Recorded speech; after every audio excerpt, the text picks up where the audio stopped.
Hey everyone, I am T-Rex and today I'm talking about one of my favorite films of all time, in The Dark Knight.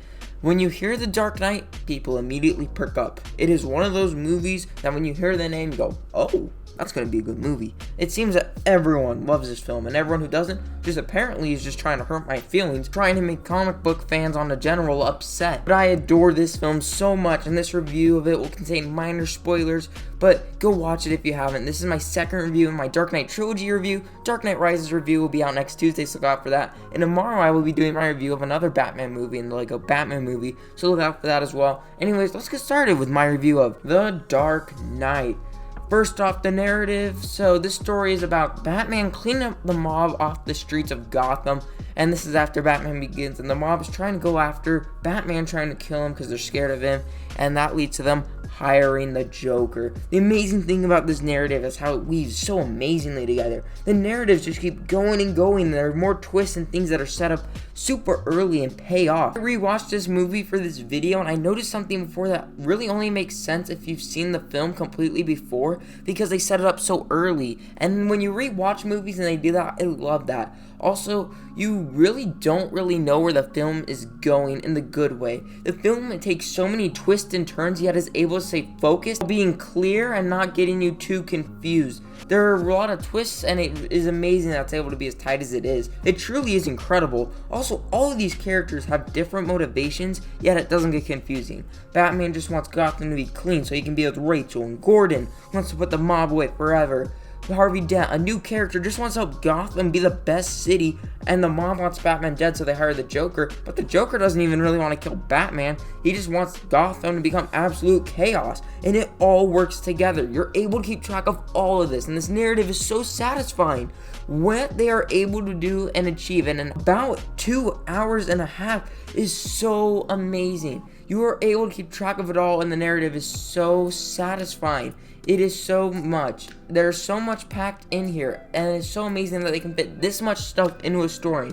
This pacing is also fantastic. You breeze through the story. You don't even feel like you're watching a movie because it's so good at getting you places. There are awesome scenes, and it is great at moving you from place to place. So let's talk about scenes and some of the great scenes in this. And here, you got Hong Kong, which is amazing, seeing Batman out of his element and out of Gotham, using his Bruce Wayne side to get along in, and also using Batman to really do good. Also, the dinner party. Ooh, the dinner party is so good. The police station scene, the whole police station, amazing. Batmobile car chase, so good. Interrogation scenes with Batman, Maroni, and the Joker sometimes. The hospital, the introduction scene, which might be one of the greatest opening scenes of all time.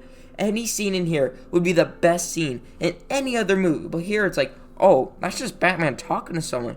Oh, you think that dialogue's amazing? Well, that was just Gordon talking to the Joker before the scene even really started, the real scene. Like, seriously, this movie is on another level. Again, another reason why it is one of my favorite movies. And also, you want to talk about action? You got action. The film, when it does do action, it delivers. Batman, when he is fighting Joker in the end, feels like it's straight out of a panel of a comic book. And all action scenes are like, oh yeah, kick his butt, Batman. Seriously, this film was a big step up from Batman Begins' action. I'm not saying Batman Begins didn't have good action. It's just this one severely improves upon it. And also, it's not like the best of all time, but it is still very, very good action. On that note, when we were talking about characters and stuff, let's talk about characters. First off, this is a Batman movie, and man, you gotta get Batman right, and Batman is awesome. Christian Bale kills it here, as this is Batman being pushed to his absolute limits. His character in this film is going up against someone he just doesn't understand,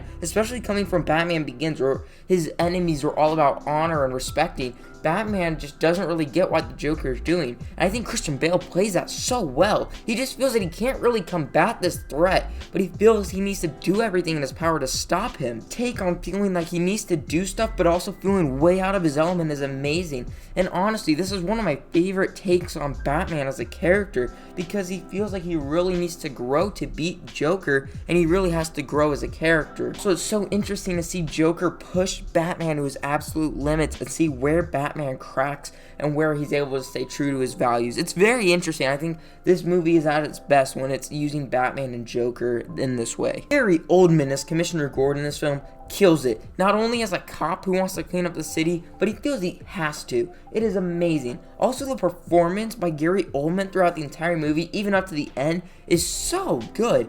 It is fantastic. It is so emotional, and you don't even feel that he's acting. You feel like it's an actual person, and that scene for me at the very end solidifies him for me as possibly the official take on Gordon. He's that good. Also, the scene where he says, I have to save those people, I just have to Batman, because he feels like that obligation. That scene is so emotional. Gary Oldman is fantastic in this film as Commissioner Gordon. Harvey Dent is amazing as well. With the Joker, I feel like we don't really give Aaron Eckhart the recognition he really deserves for his take on Harvey Dent, but it is fantastic. I love how he's able to act in so many different ways, how Aaron Eckhart is able to give that performance of a guy who's really good and a good guy, but also is able to show that he isn't the perfect person. He can change. I think Aaron Eckhart is one of the best actors that was able to do that, because he's able to change his personality so quickly, kind of like Heath Ledger does in this movie.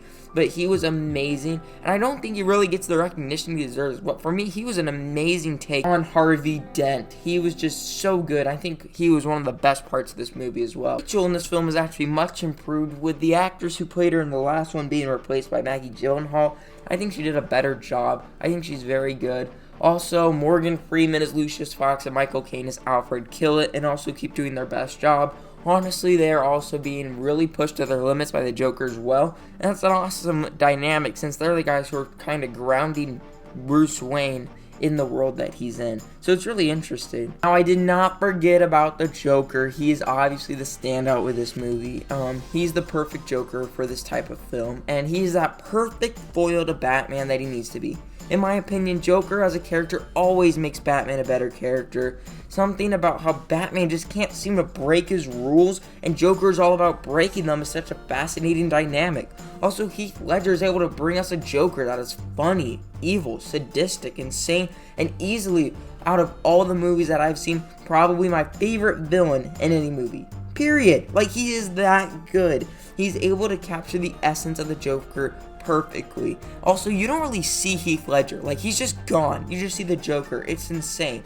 Also, he's so interesting. He uses violence as a tool, as a way to progressing his motives. Him seeing things constantly as a joke that are never supposed to be funny. Like that scene where he talks in that voice about how he needs to make tryouts for the team. It's like, oh, he just needs tryouts. And then he breaks a pole stick in half with a blade on the end. And it gives that shot of all three on the guys on the ground beginning to realize what he meant when he said he needs tryouts.